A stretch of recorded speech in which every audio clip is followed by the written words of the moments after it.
السلام علیکم ورحمۃ اللہ وبرکاتہ۔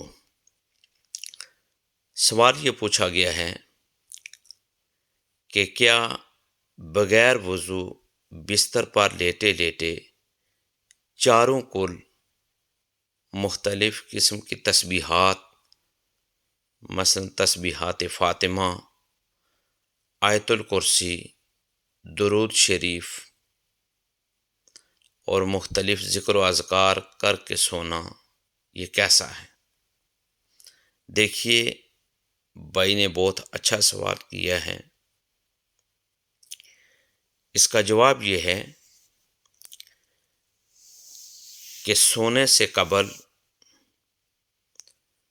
آیت الکرسی، درود شریف، سورہ بقرہ کی آخری دو آیات یا چاروں کل پڑھ کر سونا یہ باعث فضیلت ہے اور بہت اچھی بات ہے۔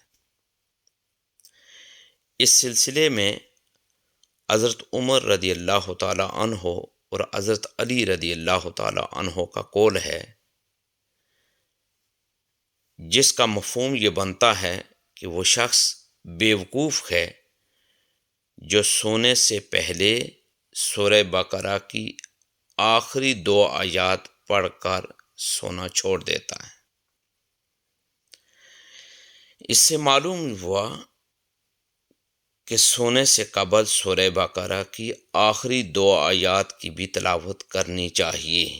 اسی طرح آیت الکرسی اور سورۃ الفاتحہ اور تسبیحات فاطمہ بھی پڑھ کر سونا چاہیے، چاروں کل پڑھ کر، اور مختلف ورد و وظائف بھی پڑھ کر تو سونا چاہیے۔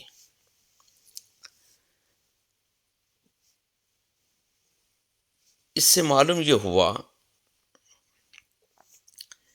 کہ یہ ساری چیزیں کرنا باعث فضیلت ہے، لیکن سوال یہ پیدا ہوتا ہے کہ اگر کوئی شخص بے وضو تھا تو کیا وہ ذکر و اذکار، تسبیحات یا پھر سورہ بقرہ کی آخری دو آیات یا قرآن مجید فرقان حمید کا کوئی حصہ یا قرآن مجید فرقان حمید کے آخری چاروں کل بے وضو پڑھ سکتا ہے؟ تو دیکھیے کہ باعث فضیلت، اور یاد رکھیں کہ افضل یہ ہے کہ انسان حالت وضو میں ہو، یعنی باوضو ہو۔ لیکن اگر کوئی بغیر وضو بھی قرآن مجید فرقان حمید کی تلاوت، چاروں کل، آیت الکرسی یا درود پاک یا مختلف قسم کے ذکر و اذکار کرتا ہے بغیر وضو کے بھی، تو یہ جائز ہے، انسان بغیر وضو کے بھی پڑھ سکتا ہے۔ لیکن بہتر یہ ہے کہ انسان حالت وضو میں ہو۔ یہ تو پہلے سوال کا جواب تھا۔ دوسرے سوال کا جواب یہ ہے کہ کیا انسان بستر پر لیٹے لیٹے کیا یہ چیزیں پڑھ سکتا ہے؟ تو دیکھیے، اس کا جواب یہ ہے کہ علماء کرام ارشاد فرماتے ہیں کہ بستر پر لیٹے لیٹے، یاد رکھیں، قرآن مجید فرقان حمید یا قرآن مجید فرقان حمید کا کوئی حصہ، مثال کے طور پر سورہ بقرہ کی آخری دو آیات، آیت الکرسی، درود پاک پڑھنا یہ جائز ہے، لیکن بہتر یہ ہے کہ انسان اپنے پاؤں کو سمیٹ لے،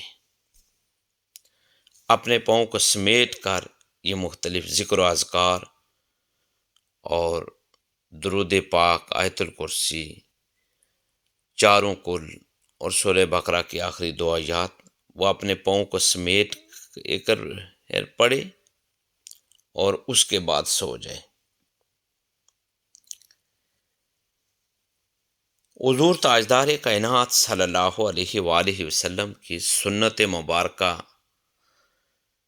بھی یہی تھی کہ آپ صلی اللہ علیہ وآلہ وسلم سونے سے قبل قرآن مجید فرقان حمید کی آخری 3 صورتیں وہ پڑھ کر اپنے ہاتھوں پر پھونکتے اور پھر اپنے ہاتھوں کو اپنے چہرہ مبارک پر اور جسم پر پھیر دیتے اور اس کے بعد سو جاتے۔ تو ہمیں چاہیے کہ ہم سونے سے پہلے بستر پر ہم آیت الکرسی، درود پاک، چاروں کل، سورہ بقرہ کی آخری 2 آیات، مختلف قسم کے ذکر و اذکار پڑھ کر سوئیں۔ اللہ تبارک و تعالی ہمیں اس پر عمل کرنے کی توفیق اور ہمت عطا فرمائے۔ دین کی بات پھیلانا صدقہ جاریہ ہے، ثواب کی نیت سے ویڈیو کو شیئر ضرور کیجیے۔ جزاک اللہ۔